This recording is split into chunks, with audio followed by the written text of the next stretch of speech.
Hello, അസ്സലാമു അലൈക്കും. എന്തൊക്കെയാണ് വിശേഷം? നമുക്കൊരു അടിപൊളി സമൂസൻ്റെ റെസിപ്പിയാണ് കാണിക്കുന്നത് കേട്ടോ. നമുക്ക് ഉണ്ടാക്കിയിട്ട് ഫ്രീസ് ചെയ്യാനും പറ്റും. എന്നാൽ തീരെ എണ്ണ കുറച്ചിട്ട് ഉണ്ടാക്കുന്ന ഒരു മസാലയോട് കൂടിയിട്ടുള്ള നല്ല അടിപൊളി ചിക്കൻ സമൂസയാണ് കാണിക്കുന്നത്. എല്ലാവർക്കും ഇഷ്ടമാവും. എല്ലാവരും കണ്ടു നോക്ക് എങ്ങനെയാണ് നമ്മളിത് ഉണ്ടാക്കുക എന്നുള്ളത്. അപ്പോൾ ഞാൻ ആദ്യം തന്നെ ചെയ്ത് വെച്ചതെന്ന് പറഞ്ഞാൽ ചിക്കൻ ഞാനൊരു 800 ഗ്രാം ചിക്കൻ എടുത്തിട്ടുണ്ട്. അതൊരു കുറച്ച് ഉപ്പും മുളക് പൊടിയും മഞ്ഞൾപ്പൊടിയും മാത്രം ഇട്ടിട്ട് വെള്ളം ഒഴിക്കാണ്ട് കുക്കറിലൊന്ന് വേവിച്ച് വെച്ചതാണ് ഇട്ടത്. എന്നാലും കുറച്ച് വെള്ളം ഉണ്ടാവും. ഈ ഒരു രീതിയിൽ നമുക്ക് നന്നായിട്ടൊന്ന് വേവിച്ച് മാറ്റി വെക്കാം. പിന്നെ വേണ്ടതെന്ന് പറഞ്ഞാൽ കുറച്ച് ഫുഡ് പ്രോസസ്സറിൽ ഞാൻ ഉള്ളി അതുപോലെ തന്നെ പച്ചമുളക് കറിവേപ്പില ഇത്രയും സാധനങ്ങൾ ഞാനൊന്ന് ചോപ്പ് ചെയ്ത് വെച്ചിട്ടുണ്ട്. ഒരു വലിയ സൈസുള്ള ഉള്ളിയാണ് ഇതിന് വേണ്ടി കേട്ടോ. ഒരു 5 ഉള്ളി എടുത്തിട്ടുണ്ട്. കുറച്ച് പച്ചമുളകും അതുപോലെ കറിവേപ്പിലയും ഇതെല്ലാം കൂടെ അങ്ങനെ ഒന്ന് ചോപ്പ് ചെയ്ത് വെക്കുക. ഇത്രയും സാധനങ്ങൾ നമ്മൾ ആദ്യം തന്നെ റെഡിയാക്കി വെക്കുക. ഇനിയിപ്പോൾ അത് തീ കത്തിച്ച് കൊടുത്തിട്ടുണ്ട്. ഉള്ളിയൊക്കെ ഒന്ന് ചൂടാവാൻ തുടങ്ങിയിട്ട് ഇതിൽ ഞാൻ എണ്ണ വയ്ക്കുന്നില്ല. എണ്ണ ഇല്ലാണ്ടാണ് ഇത് വഴറ്റിയെടുക്കുന്നത്. എന്നിട്ട് ഞാൻ പറഞ്ഞുതരാം എങ്ങനെയാണ് ചെയ്യേണ്ടതെന്നുള്ളത്. അപ്പോൾ നന്നായിട്ട് ഹൈ ഫ്ലെയിമിലാക്കി കൊടുത്താൽ ഇതിൽ നിന്ന് വെള്ളം ഇറങ്ങി വരും. ഇതിപ്പോൾ കണ്ടോ. അപ്പോൾ ഇത്രയും ചെറുതാക്കി അരിയുന്നതുകൊണ്ട് തന്നെ ഒരുപാട് വെള്ളം ഇതിൽ വന്നോളും. നമ്മൾ സാധാരണ സ്ലൈസ് ചെയ്ത് എടുത്തു കഴിഞ്ഞാൽ ഇത്രയും വെള്ളം ഉണ്ടാവില്ല. വെള്ളം വരും, പക്ഷെ കുറവായിരിക്കും. ഇതിൽ നിന്ന് ഒരുപാട് വെള്ളം വരും. ഇപ്പോൾ ആ വെള്ളം മുഴുവൻ ഞാൻ വറ്റിച്ച് ഇന്ന് വേവിച്ചെടുത്തിട്ടുണ്ട്. പിന്നെ ഒന്ന് മീഡിയം ഫ്ലെയിം ആക്കി കൊടുക്കണം. ഇപ്പോൾ അത് നന്നായിട്ട് ഉള്ളിയൊക്കെ നന്നായിട്ട് വെന്തിട്ടുണ്ട്. ഈ ഒരു രീതിയിൽ ഒരു തുള്ളി പോലും എണ്ണ ഇല്ലാണ്ട് നിങ്ങൾക്ക് ഇങ്ങനെ വഴറ്റിയെടുക്കാം കേട്ടോ. ബാക്കി ഇൻഗ്രീഡിയൻസ് ഒക്കെ ഇതിലേക്ക് ചേർത്ത് കൊടുത്താൽ മതി. അപ്പോൾ അതാ ഈ ഒരു രീതിയിൽ ഉള്ളി നന്നായിട്ട് വാടിയാണ്ടില്ല. അപ്പോൾ നന്നായിട്ട് വാടി ഒന്ന് ജസ്റ്റ് ചെറുതായിട്ടൊന്ന് കളറൊക്കെ ഒന്ന് മാറാൻ തുടങ്ങിയിട്ടുണ്ട്. അപ്പോൾ ഇതുവരെ ഞാൻ ഇതിലേക്ക് ഒരു തുള്ളി പോലും എണ്ണ ഒഴിച്ചിട്ടില്ല. അപ്പോൾ നല്ല എണ്ണയൊക്കെ ശ്രദ്ധിക്കുന്ന ആളാണെങ്കിൽ ഈ ഒരു രീതിയിൽ തന്നെ ബാക്കി ഇൻഗ്രീഡിയൻസും കൂടെ ചേർത്ത് കൊടുത്താൽ മതി. പിന്നെ ഞാനിപ്പോൾ ഒരു ലേശം 1 ടേബിൾ സ്പൂൺ ഓയിൽ ഞാൻ ഒഴിച്ച് കൊടുക്കുന്നുണ്ട്. ആ ഒരു എണ്ണൻ്റെ ഒരു ടേസ്റ്റ് വന്നോട്ടെ എന്നുള്ളതിന് വേണ്ടി മാത്രമാണ് കേട്ടോ. ഇവിടെ അങ്ങനെ ഹെൽത്ത് പ്രശ്നമൊന്നുമില്ല. അപ്പോൾ അതാ 1 ടേബിൾ സ്പൂൺ എണ്ണ അത് ഞാൻ കാണിക്കാൻ വേണ്ടിയിട്ടാണ് അത്രയും വലിയ തീയിലെടുത്തിട്ട് കാണിച്ചു തന്നത്. ഒറ്റ ടേബിൾ സ്പൂണാണ് ഓയിൽ ഞാൻ ഒഴിച്ചത്. അത്രയും മതി. ജസ്റ്റ് ഒന്ന് മിക്സ് ചെയ്ത് കൊടുക്കുക. ഉള്ളിയൊക്കെ നന്നായിട്ട് വാടിയിട്ടുണ്ട്. ഇനി ഇത് വഴറ്റി ഒരുപാട് നേരിട്ട് ഇതാക്കാനൊന്നുമില്ല. നന്നായിട്ട് വാടി വന്ന ഉള്ളിയാണിത്. ഇങ്ങനെ ആയിക്കഴിഞ്ഞാൽ ഇനി നമുക്ക് ഇതിലേക്ക് ഇട്ട് കൊടുക്കേണ്ടത് കുറച്ച് ഇഞ്ചി വെളുത്തുള്ളി പേസ്റ്റാണ് കേട്ടോ. അതും ഇതിൻ്റെ കൂടെ തന്നെ ഇട്ടിട്ട് നന്നായിട്ട് അതിൻ്റെ ഒരു പച്ചമണം മാറുന്ന വരെ ഒന്ന് വഴറ്റിയെടുക്കണം. ഒരു 1/2 ടേബിൾ സ്പൂണാണ് ഞാൻ എടുത്തത്.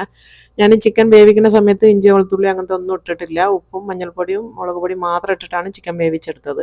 അപ്പോൾ ഈ ഒരു ഉള്ളി മസാലയിലേക്കാണ് ഇഞ്ചി വെളുത്തുള്ളി ഇട്ട് കൊടുക്കേണ്ടത്. എന്നിട്ട് നന്നായിട്ട് അതിൻ്റെ ഒരു പച്ചമണം മാറുന്ന വരെ നന്നായിട്ടൊന്ന് വഴറ്റിയെടുക്കുക. ഇനിയിപ്പോൾ ഇതാ ഈ ഒരു ഉള്ളിക്ക് വേണ്ടിയ ഉപ്പ് ഞാനിപ്പോഴാണ് ചേർത്ത് കൊടുക്കുന്നത്. അപ്പോൾ ഇതുവരെ നമ്മൾ ഇതിൽ ഉപ്പ് ചേർത്തിട്ടില്ല. ചിക്കൻ നമ്മൾ ഓൾറെഡി ഉപ്പിട്ട് വേവിച്ചതാണ്. അപ്പോൾ ഉള്ളിലേക്ക് വേണ്ടിയ ഉപ്പ് മാത്രം നമ്മളിപ്പോൾ ചേർത്ത് കൊടുത്താൽ മതി. അപ്പോൾ അതാ ഉള്ളി ഉപ്പും കൂടെ മിക്സ് ആക്കിയിട്ട് നന്നായിട്ട് ഇതിനൊന്നും കൂടെ ഒന്ന് മിക്സ് ചെയ്ത് എടുക്കുക. ഇനി ഇതിലേക്ക് കുറച്ച് പൊടികളാണ് വേണ്ടിയത്. മഞ്ഞൾപ്പൊടി വേണം. ഒരു 1/2 ടീസ്പൂണോളം മഞ്ഞൾപ്പൊടി ചേർത്ത് കൊടുക്കുന്നുണ്ട്. പിന്നെ വേണ്ടത് കുറച്ച് ഗരം മസാലൻ്റെ പൊടിയാണ്. ഒരു 1/2 ടീസ്പൂണോളം ഗരം മസാലൻ്റെ പൊടിയും കൂടി ചേർത്ത് കൊടുക്കണം. പിന്നെ കുരുമുളക് പൊടിയാണ് വേണ്ടത്. 1 ടീസ്പൂണോളം കുരുമുളക് പൊടിയും കൂടി ചേർത്ത് കൊടുക്കുക. പിന്നെ മുളക് പൊടി നമ്മൾ ഓൾറെഡി ചിക്കനിൽ ഇട്ടിട്ടുണ്ട് കേട്ടോ. അപ്പോൾ ഇതിലിനി പിന്നെ ഇടേണ്ടിയില്ല. ഇതിൽ കുരുമുളകാണ് ഇട്ട് കൊടുക്കേണ്ടത്. എന്നിട്ട് ഇതൊരു പച്ചമണം മാറുന്നവരെ ജസ്റ്റ് ഒന്ന് മിക്സ് ചെയ്ത് നന്നായിട്ടൊന്ന് വഴറ്റിയെടുക്കുക. അത് ചൂടാകുന്ന സമയത്ത് തന്നെ അതങ്ങ് വാടി അതിൻ്റെ പച്ചമണമൊക്കെ ഒന്ന് മാറി വന്നോളൂ. ഇത്രയേ ഉള്ളൂ. മസാല ഇവിടെ റെഡി ആയിട്ടുണ്ട്. ഇനി നമ്മൾ ഇതിലേക്ക് ചിക്കനും അതുപോലെ തന്നെ ഇതും കൂടാണ് മല്ലിയിലയും കൂടെ ചേർക്കാനുള്ളൂ. അപ്പോൾ അത് ചിക്കൻ ഞാൻ എല്ലൊക്കെ പോക്കി നന്നായിട്ട് കൈ കൊണ്ടൊന്ന് പിച്ചി വെച്ചിട്ടുണ്ട് കേട്ടോ. ഇതിനി നമ്മൾ മിക്സിയിലിട്ടിട്ട് ക്രഷ് ചെയ്യരുത്. കാരണം എന്താണെന്ന് വെച്ചാൽ ഓൾറെഡി നമ്മളെ ഉള്ളിയൊക്കെ നന്നായിട്ട് നമ്മൾ ഫുഡ് പ്രോസസ്സറിൽ ചെയ്തതുകൊണ്ട് തന്നെ അത് ഓൾറെഡി ചെറിയ പീസായിട്ടാണ് ഉള്ളത്. അപ്പോൾ നമ്മൾ ചിക്കൻ ഇതുപോലെ ഒന്ന് പിച്ചി ഇട്ടാൽ മതി. അന്നേരമാണ് നമ്മൾ ആ ഒരു സമൂസ കഴിക്കുന്ന സമയത്ത് നല്ലൊരു ടേസ്റ്റ് ഉണ്ടാവുക. അപ്പോൾ അത് നന്നായിട്ടൊന്ന് മിക്സ് ചെയ്ത് കൊടുക്കുക. ആ ഒരു ചിക്കനും ഈ ഒരു ഉള്ളി മസാലയും കൂടെ നന്നായിട്ടൊന്ന് മിക്സ് ചെയ്ത് ഒന്ന് ചൂടാക്കി എടുക്കണം കേട്ടോ. 1-2 മിനിറ്റ് നേരം ഒന്ന് ഇങ്ങനെ വഴറ്റിയെടുക്കണം.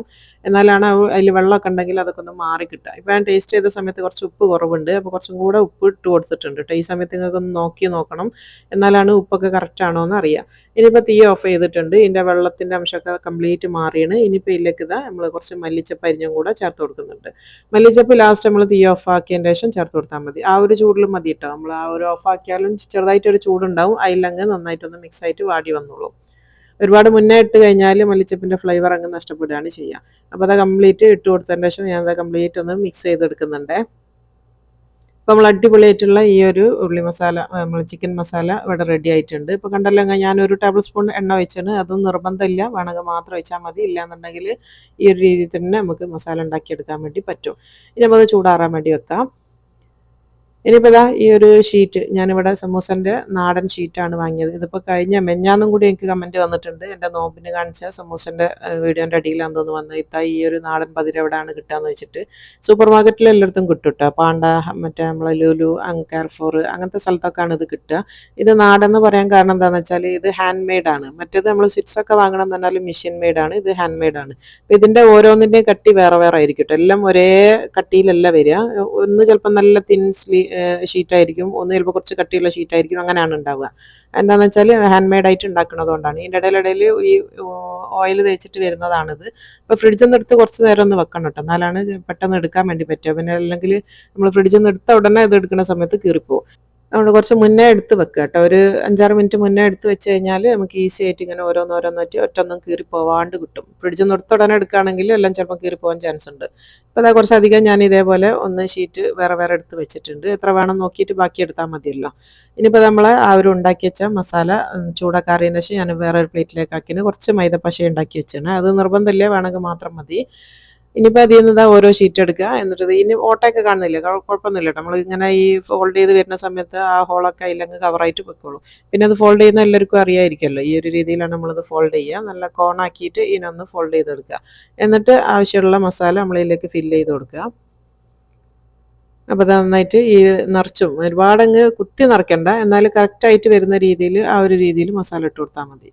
അപ്പോൾ അത് കറക്റ്റായിട്ട് ഞാൻ വെച്ച് കൊടുത്തിട്ടുണ്ട്. ഇനി നമുക്കിനി അത് ഫോൾഡ് ചെയ്ത് എടുക്കാം. ഈ ഒരു കറക്റ്റ് രീതിയിൽ തന്നെ അങ്ങനെ ഫോൾഡ് ചെയ്യാൻ വേണ്ടി പറ്റും കേട്ടോ. അങ്ങനെ ഫോൾഡ് ചെയ്യുന്ന സമയത്ത് തന്നെ അത് ട്രയാങ്കിളായിട്ട് തന്നെ അങ്ങനെ വരികയും ചെയ്യും. എന്നിട്ട് ഈ ലാസ്റ്റ് വരുന്ന ഭാഗമില്ല, അവിടെ ഞാൻ ജസ്റ്റ് ഒന്ന് മൈദപ്പശ വെച്ചിട്ടൊന്ന് ഒട്ടിച്ച് കൊടുക്കലുണ്ട് കേട്ടോ. ഒന്നും കൂടെ ഒന്ന് സെക്യൂർ ആകാൻ വേണ്ടിയിട്ടാണ്.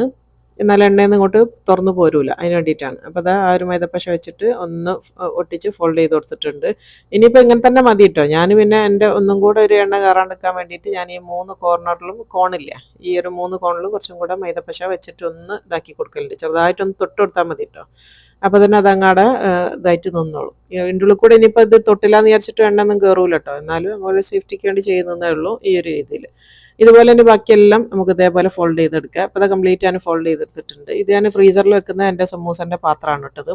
അപ്പോൾ ഇത് ഞാൻ കാണിച്ചുതരാം. ഇങ്ങനെ ഇതാ നമ്മൾ പാച്ച്മെൻറ്റ് പേപ്പറാണിത്, അല്ലെങ്കിൽ ബട്ടർ പേപ്പറോ അല്ലെങ്കിൽ കവറോ എന്ത് വേണമെങ്കിലും വെക്കാം. അങ്ങനെ ലെയർ ആയിട്ട് നമുക്കിത് ഫ്രിഡ്ജിൽ വെക്കാം. ഇങ്ങനെ പരത്തിയിട്ട് വെക്കണം കേട്ടോ, എന്നാലാണ് നമുക്ക് ഫ്രീസ് ചെയ്ത് കഴിഞ്ഞാൽ ഓരോന്നോരോന്നായിട്ട് ഇങ്ങനെ എടുക്കാൻ വേണ്ടി പറ്റുക. അല്ലെങ്കിൽ കംപ്ലീറ്റ് ഇത് ഒട്ടിപ്പിടിച്ച പോലെയാണ് ഉണ്ടാവുക. അപ്പോൾ ഇത് കണ്ടല്ലോ, ഈ ഒരു രീതിയിൽ കുറച്ച് ഞാൻ തുറന്ന് വെച്ചാൽ എന്തിനാണെന്ന് വെച്ചാൽ നിങ്ങൾക്ക് തുറന്ന് കാണിച്ചു തരാൻ വേണ്ടിയിട്ടാണ്. അപ്പോൾ ഇതുപോലെ ഇങ്ങനെ വെച്ച് കഴിഞ്ഞാൽ നിങ്ങൾക്ക് അപ് ടു 1 മന്ത് നിങ്ങൾക്ക് ഇത് ഫ്രീസ് ചെയ്യാൻ വേണ്ടി പറ്റും. ആവശ്യമുള്ള സമയത്ത് ഗസ്റ്റ് വന്നാലോ അല്ലെങ്കിൽ നമുക്ക് വൈകുന്നേരത്തെ ചായക്കൊക്കെ ഒരു 2-3 എണ്ണം എടുത്തിട്ട് പൊരിക്കാനൊക്കെ നല്ല ഈസിയാണ് ഈ ഒരു രീതിയിൽ എടുത്ത് വെച്ചാൽ. അപ്പോൾ എല്ലാവർക്കും മനസ്സിലായിട്ടുണ്ടാവുമല്ലോ. ഞാനിത് ഫ്രൈ ചെയ്യണമൊന്നും കാണിക്കുന്നില്ല, ഞാനിവിടെ എയർ ഫ്രൈ ആണ് ചെയ്യൽ കേട്ടോ. അപ്പോൾ എല്ലാവർക്കും ഇഷ്ടമാണെങ്കിൽ ലൈക്ക് ചെയ്യാനും ഷെയർ ചെയ്യാനും ഒന്നും മറക്കണ്ട. അപ്പോൾ അടുത്ത വീഡിയോയിൽ കാണാം. അസ്സലാമു അലൈക്കും.